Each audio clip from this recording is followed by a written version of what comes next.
నియోజకవర్గం 37 మందిలో 35 మంది. బీజేపీ అధ్యక్షుడు అమిత్ షా రాష్ట్ర పర్యటనలో ఆ పార్టీ నేతలు సీఎం చంద్రబాబును టార్గెట్ చేసుకున్నారు. 10 ఏళ్లు అధికారం కోసం తాపత్రయపడిన చంద్రబాబు మోడీ సహకారంతో అధికారంలోకి వస్తామని ఎన్డీఏలో చేరారని ఆరోపించారు.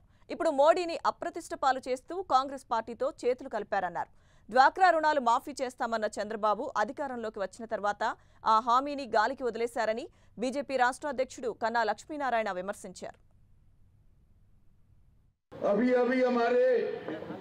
प्रदेश अध्यक्ष कन्ना लक्ष्मी नारायण जी ने उनको यू टर्न मुख्यमंत्री कहा और मैं मानता हूं उन्होंने उचित ही चंद्रबाबू नायडू को यू टर्न मुख्यमंत्री कहा है।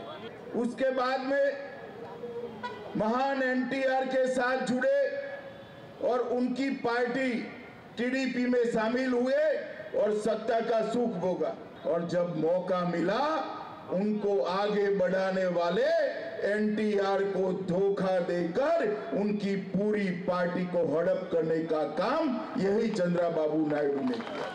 जैसे ही केंद्र में अटल जी की सरकार बनी वो एनडीए में आ गए और 6 साल तक सत्ता का सुख भोगने का काम ये चंद्रबाबू नायडू ने करा।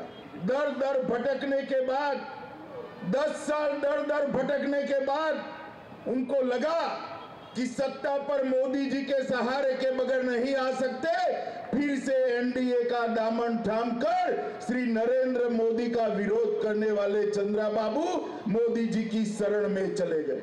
नरेंद्र मोदी जी पर इल्जाम लगाकर एनडीए छोड़कर जो कांग्रेस पार्टी ने तेलुगु देश का अपमान किया था, जिनके खिलाफ एनटी रामाराव जी ने तेलुगु देशम पार्टी खड़ी की थी, तेलुगु प्राइड का झंडा बुलंद किया था, वो कांग्रेस पार्टी जिसने आंध्र प्रदेश को अन्याय किया उसकी गोदी में जाकर बैठने का काम एक तेलंगाना के चुनाव में चंद्रबाबू नायडू ने किया।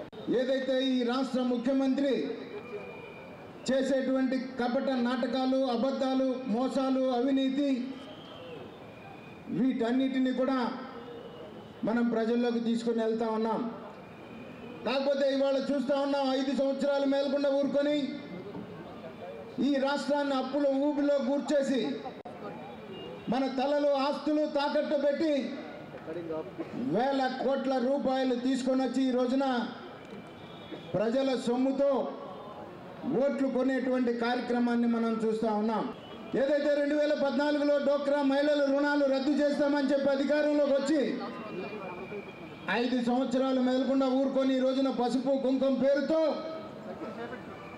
వారికి అప్పిస్తూ అదొక కానుక అని చెప్పేసి ప్రజల్ని మళ్ళీ 2019 ఎన్నికలకు ముందు రాష్ట్రంలో ఉన్నటువంటి మహిళల్ని మరొక్కసారి మోసం చేస్తున్నటువంటి మాట ఈ రాష్ట్రంలో ఉన్నటువంటి చెల్లెమ్మలు, అక్కలు, అమ్మలు కూడా గుర్తు పెట్టుకోవాల్సినటువంటి అవసరం ఉంది.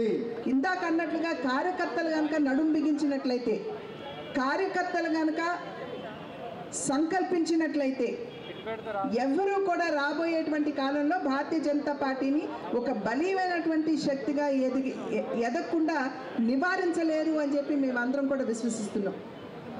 ఇవాళ ప్రతి కార్యకర్త సుశిక్షితమైనటువంటి సైనికుడిలాగా పనిచేయాలి.